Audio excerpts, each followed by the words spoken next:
स्वागत है मेरे दोस्तों आपका धार्मिक प्रोग्राम में। सभी का मंगल चाहते हुए एक और प्रश्न जो उठ रहा है उस पर चर्चा करते हैं। वो श्राद्ध के विषय पर ही है कि श्राद्ध की विधि क्या होनी चाहिए।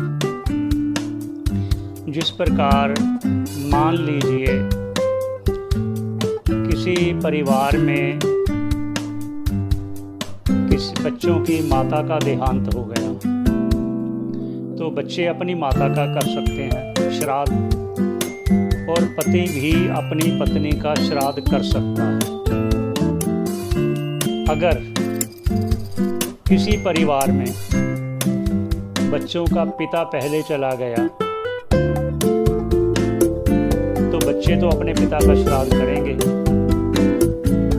वो जिस तिथि में गया और बाद में उन बच्चों की माता किसी और तिथि में चली गई तो इस पर कभी शंका होती है कि माता अलग तिथि में गई और पिता अलग तिथि में गया तो जो जैसे वर्णन किया गया है कि जो स्वर्गवास प्राणी है उसका उस तिथि में होना चाहिए।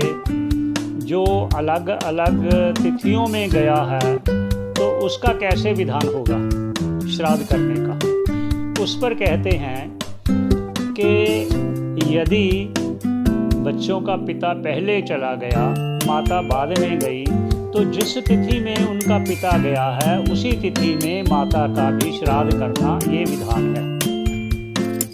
कभी भी अगर दोनों गए हुए हैं माता पिता तो कभी भी अलग अलग श्राद्ध नहीं करना चाहिए। उसी तिथि को करना चाहिए जिस तिथि में पिता गया है अर्थात बड़ा गया है।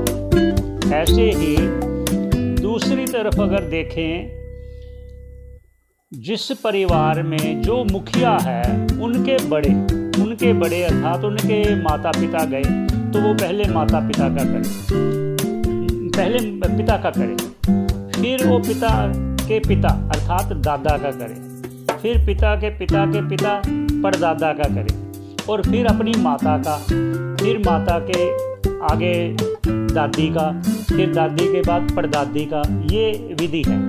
पहले परदादे का करे, फिर दादे का करे, फिर पिता का करे, ऐसा नहीं, क्योंकि परंपरा तो आपने पिता से सीखी है तो इसलिए पहले पिता का, फिर दादा का, फिर परदादा का, ये एक विधान है। ऐसे ही उसके बाद फिर माता का, फिर दादी का, फिर परदादी का, ये विधान। ऐसे ही संकल्प करके करना चाहिए, तिथि का नाम लेकर, पितृ का नाम लेकर, और अपना के आपका वंशज अमुक अमुक गोत्र उत्पन्न वर्मा अहम, ऐसे जैसे भी जो वर्मा है, जो क्षत्रिय हैं वो वर्मा कहलाते हैं और जो ब्राह्मण हैं वो अपना गोत्र बोलते हैं। इसलिए संकल्प के साथ करना चाहिए श्राद्ध। ये शंका किसी किसी के मन में आती है, उसके लिए ये कहा गया है। सभी का मंगल चाहते हुए यहीं पर विश्राम देते हैं। कोई शंका हो तो आप अवश्य कहिए। धन्यवाद।